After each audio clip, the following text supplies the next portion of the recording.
people want to be more like you. Really? So, and you know what, for the fate of humankind, I think it would be great to have more Elon Musks. So what do we need to do to become more like Elon? I don't know if it's, I think it maybe sounds better than it is.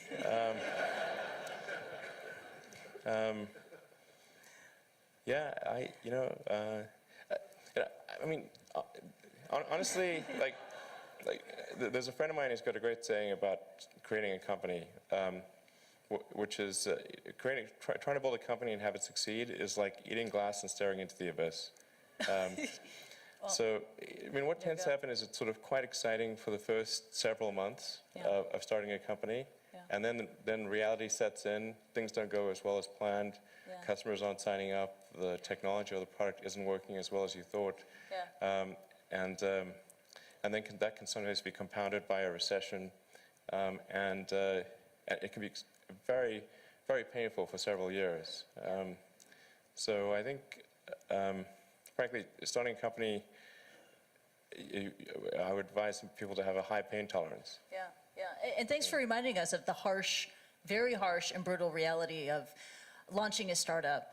There is that Elon Musk / Tony Stark mystique. People think, you are, Robert Downey Jr. modeled his character, Tony Stark, Iron Man, on you. It's easy, it's fun. You're a superhero titan of industry. But it's really hard. It's really difficult, and it's something that requires perseverance and grit. Do you fear that maybe in this generation or the younger generation that they don't have that perseverance and grit to take on these really tough challenges? I think some people do. Yeah. But no, I think it is definitely true that, I mean, maybe there are occasionally companies that get created where there's not an extended period of extreme pain, but I'm not aware of very many of such instances. Yeah. So, but I do think that new great entrepreneurs are born every day, and we'll continue to see amazing companies get built. Yeah, but I would definitely advise people who are starting a company to expect a long period of quite high difficulty. Yeah. But I mean, as long as people stay super focused on creating the absolute best product or service that really delights their end customer, if they stay focused on that, then if you get it such that your customers want you to succeed, then you probably will. All right. You have to focus on the customer and delivering for them. Yeah. Make sure if your customers love you, your odds of success are dramatically higher. Yeah. All the entrepreneurs in this room, they're listening to that message. And we're running out of time, so this is the final question. This is for the budding entrepreneurs in the room who could take an Elon Musk idea and run with it. I mean, quite famously, Hyperloop was the idea that you had to give away because you just don't have enough time to deal with it. What are the other ideas that you have that you would love to see another entrepreneur just take on and go? Well, I think there's a lot of opportunity in general in electrification of transport. So electric aircraft, I think there's a lot of opportunity there.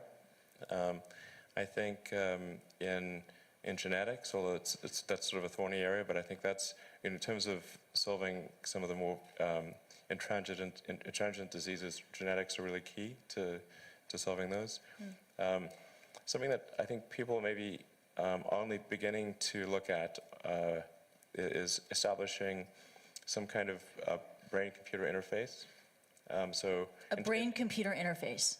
Yeah, at the neuron level. So this is sort of intelligence augmentation as opposed to artificial intelligence. Right. And I think that has a lot of potential. You mentioned to me yesterday. I really had kind of no idea what you were talking about, and then I looked up Ian Banks. Neural lace. Neural lace. That's right. Exactly. And so it's this concept of wiring the brain. So it's either there could be a brain internet, and it could also mean that we can upload our thoughts to the cloud. You would never forget anything. And you wouldn't need to take photographs. Yeah. I know, it's incredible. I mean, you would never forget anything. You would expand your ability to process information, to remember information, right? But then when the denial of service attack happens, You gotta watch out for hacking. That could really be awkward. watch out for that. But also, and then I read it can also be used to fight degenerative diseases like Parkinson's too. Yeah, absolutely. Yeah, yeah. And I think it actually would be quite an equalizer as well, because I think the delta between, it would sort of even things out, I think. You mean in humankind? Yeah, people yeah. there would be no education disadvantage. Everyone would be starting at the same level. Yeah. So there would be no meritocracy. No, there would be new meritocracy. There would be, but it would be, the differences would be smaller. The delta would be smaller, probably. Wow, and you really welcome that kind of world. How do I welcome, you asked for predictions. Okay. Predictions are not the same as That's right. preferences. So, I mean, do I think something like that is likely to occur? I think probably. Wow. Yeah. Wow, it's incredible. We could go on and on. Unfortunately, we have to wrap and leave it at that. Let's give it up for Elon Musk. That was really awesome. Thank you so much. Thank you.